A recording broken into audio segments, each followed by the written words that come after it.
जरा सोचो, अगर तुम पूरी जिंदगी एक ही चीज को परफेक्ट करते हुए बिता दो पर उससे कमाई हो एकदम लुल। कुछ ऐसी ही कहानी है आयरन हेड की, जो एक 60 साल का आदमी है जिसका सर लोहे से भी ज्यादा मजबूत है। बचपन से ही आयरन हेड और उसके भाई बहन को उनके मास्टर ने ऐसी ही खतरनाक कुंफू ट्रेनिंग दी है।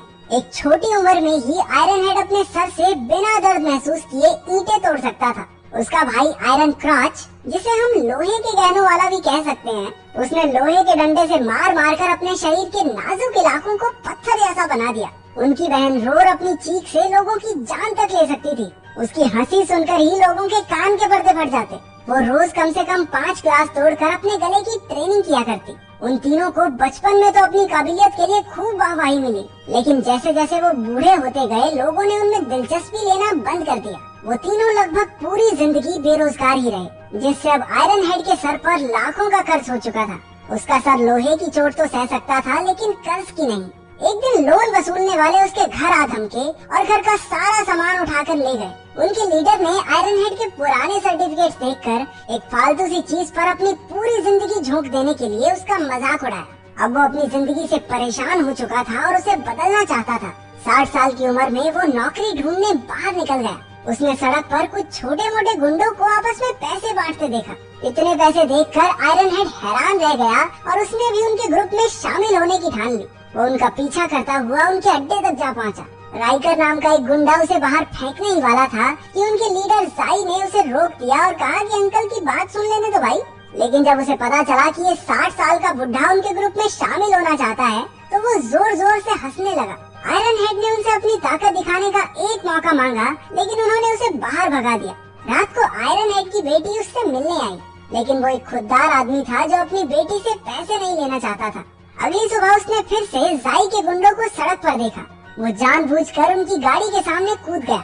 उन गुंडों ने उसे उठाया और पुलिस के लफड़े से बचने के लिए सीधा अपने अड्डे पर ले गए। उसका जज्बा देखकर आखिरकार जाई भी उसे एक मौका देने के लिए तैयार हो गया, लेकिन अपनी काबिलियत साबित करने के लिए आयरन हेड को एक जिद्दी आदमी से पैसे वसूल करने होंगे। वो इस चुनौती को स्वीकार करके उस आदमी को ढूंढने निकल गया। वो एक बड़ा बिजनेसमैन था जो अपने क्लाइंट के साथ एक रेस्टोरेंट में बैठा था। पहले तो आयरन हेड ने उसे आराम से पैसे वापस देने को कहा, लेकिन उस आदमी ने उसकी एक न सुनी। इसके बाद आयरन हेड ने उसके खाने में थूक दिया। गुस्से में बिजनेसमैन ने उसके सर पर कांच की एक बोतल दे मारी, लेकिन पीछे हटने की बजाय आयरन हेड ने अपने ही सर पर वैसी 10-12 बोतलें और फोड़ डाली। उस बूढ़े आदमी की हालत देखकर आसपास के लोग बिजनेसमैन को कोसने लगे। इस पर शर्मिंदा होकर उसने आयरन हेड को अपना क्रेडिट कार्ड ही पकड़ा दिया। इस मुश्किल काम को पूरा करने के लिए जाई ने खुश होकर उसे 30% कमीशन दे दिया। उसके राइट हैंड राइकर को आयरन हेड की इतनी वाहवाही होती देखकर जलन होने लगी। उसने आयरन हेड के खिलाफ जाई के कान भरने की भी कोशिश की, लेकिन कुछ नहीं हुआ।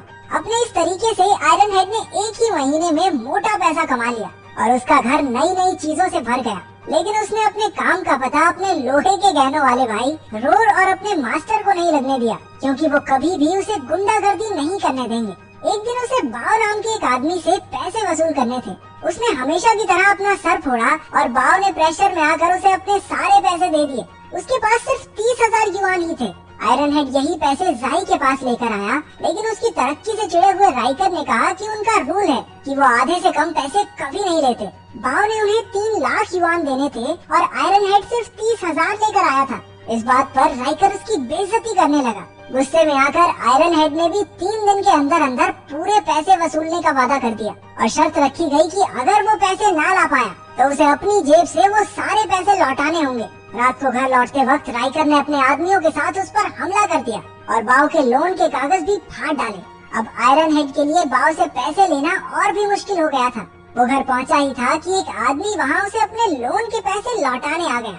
आयरन हेड पैसे लेकर बहुत खुश हुआ, लेकिन तभी उसकी बेटी अपने पुलिस ऑफिसर पति के साथ वहां आ गई। उन्हें लगा कि वो आदमी आयरन हेड से कर्ज के पैसे वसूलने आया था, इसलिए उन्होंने उसे पैसे देकर जल्दी से भगा दिया। क्योंकि आयरन हेड उन्हें अपने काम के बारे में नहीं बताना चाहता था, इसी चक्कर में पैसे उसके हाथ से निकल गए। इसके बाद उसका दामाद एक घर में चोरी की तहकीकात करने गया। वो घर बाव का ही था और असल में उसी ने अपनी माँ के इलाज के पैसे अपना कर्ज चुकाने के लिए चुराए थे। उसने सबसे माफी मांगी और अपने परिवार से वादा किया कि आज के बाद ऐसा कुछ नहीं होगा। पुलिस वालों ने उनके परिवार की मदद के लिए कुछ पैसे दिए और वहाँ से चले गए। ये हमारे पुलिस वाले इतने अच्छे क्यों नहीं होते भाई। अगले दिन आयरन हेड फिर से बाव से पैसे वसूलने की कोशिश करने लगा। सड़क पर तमाशा हो गया और लोग बाव को गालियां देकर उसे पैसे वापस करने को कहने लगे। कोई रास्ता ना दिखने पर बाव ने उसी की तरह खुद को ईंट से मारना शुरू कर दिया। उसके ऐसा करने पर आयरन हेड को उस पर तरस आ गया और उसके सर से निकलता खून साफ करके चुपचाप वहाँ से चला गया। वो सोचने लगा कि वो पैसे के लिए कितना नीचे गिर चुका है। हमने देखा कि जाई और राइकर ने दूर से ही उस पर नजर रखी हुई थी। अब जाई को भी उसकी काबिलियत पर शक होने लगा था और आग में घी डालने के लिए राइकर तो वहाँ था ही। फिर भी जाई ने शर्त के हिसाब से 3 दिन तक रुकने का फैसला किया। शाम के समय उसका मास्टर रोर और लोहे के गहनों वाले भैया के साथ आयरन हेड के घर में घुस गया। जल्द ही उन्हें पता चल गया कि वो इतना अमीर कैसे हुआ था। उन्हें घिन आ रही थी कि आयरन हेड ने ऐसे गलत काम के लिए अपनी ट्रेनिंग का इस्तेमाल किया है। जिस गैंग के लिए वो काम करता था वो गरीबों को बहुत ज्यादा ब्याज पर पैसे देकर उनकी मजबूरी का फायदा उठाती थी। आयरन हेड अब बेहद शर्मिंदा हो चुका था। वो चाहता था कि धरती उसे जिंदा निगल ले। उसने अपने कमाए हुए सारे पैसे टेबल पर रखकर कहा कि आज के बाद ऐसा कोई काम नहीं करेगा। लेकिन जब उन्होंने देखा कि इस काम में तो अंधा पैसा है तो वो तीनों भी उसके साथ जुड़ गए। सारी उम्र लोहे का शरीर बहुत बना लिया, अब उन्हें लोहे का बैंक अकाउंट बनाना था। वसूली के वक्त मास्टर आयरन क्रॉच के गहनों को हथौड़े से पीटता, जिससे डरकर सभी कर्जदार झट से पैसे लौटा देते, क्योंकि उन्हें गोटियों पे हथौड़ा नहीं खाना था। इसी तरकीब से उन्होंने एक ही घंटे में हजारों युआन कमा लिए। लेकिन बाव अब भी बाकी था। उसने कहा कि उसके पास बिल्कुल पैसे नहीं है, लेकिन वो लोग कहने लगे कि घर तो है ना, बेच दे इसे, पर लोन के पैसे तो वापस करने पड़ेंगे। इस सब के बावजूद भी जब वो नहीं माना तो रोर ने उसके घर के बाहर पैसे लौटा रहे, पैसे गए, पैसे गए, पैसे, ऐसा कुछ बोलना शुरू कर दिया। वो 2 दिन तक बिना रुके बोलती रही और आखिरकार तंग आकर उन्होंने घर बेचने का फैसला लिया। इसके बाद हमारी वसूली टीम सारे पैसे लेकर जाई के अड्डे पर पहुंची। पैसे देखकर जाई ने राइकर की बुरी तरह बेइज्जती करके आयरन हेड को अपना खास आदमी बना लिया। अगले 1 महीने तक वो सब ऐसे ही पैसों की वसूली करते रहे। उनकी आयरन क्रॉच के गहनों पर हथौड़े पेलने वाली तरकीब जादू की तरह काम करती, जिसे देखकर सब डर के मारे पैसे लौटा देते थे। उन्होंने खूब पैसे कमाकर ऐश की जिंदगी जीनी शुरू कर दी। अब तो वो बाकी गुंडों को भी ट्रेनिंग देने लगे ताकि वो भी उनकी तरह वसूली कर सके। आयरन हेड ने अपने बर्थडे पर शानदार पार्टी रखी। तभी जाई ने सबको बताया कि गैंग का सबसे बड़ा बॉस यान शहर में आ चुका है। उसने आयरन हेड, जाई और बाकी गुंडों को अपनी कार में बुला के आगे का प्लान बताया। प्लान ये था कि अब वो लोग कॉलेज स्टूडेंट्स को भी लोन दिया करेंगे। यान उन बच्चों की मासूमियत का फायदा उठाना चाहता था। आयरन हेड को ये आइडिया बिल्कुल भी ठीक नहीं लगा, लेकिन वो बॉस के डर से चुप रहा। अगले दिन उन्हें कॉलेज की लड़की से वसूली करने जाना था। आयरन क्रॉच के गहने टूटते देख तो वो बहुत डर गई। जब आयरन हेड ने उन गुंडों को लड़की की मजबूरी का फायदा उठाते देखा तो उसे बहुत शर्मिंदगी महसूस हुई। इस बात को अपने दिमाग से निकालने के लिए वो अपने पोते के साथ कुछ समय बिताने चला गया। उनका पूरा परिवार एक क्रूज शिप पर 1 हफ्ता मजे मार के आया। उधर गुंडे उस कॉलेज की लड़की से कहने लगे, बस राइकर भैया के साथ 1 रात गुजार लो, सारा लोन माफ। गैंग के एक मेंबर लिंग ने इसके खिलाफ आवाज उठाने की कोशिश की, लेकिन उसके बॉस ने उसे धमकाकर साइड कर दिया। उधर ट्रिप पर आयरन हेड और उसका परिवार एक बीच पर घूम रहे थे जब उन्होंने बाव की माँ और उसकी बेटी को देखा। उनके पास अब रहने की कोई जगह नहीं थी।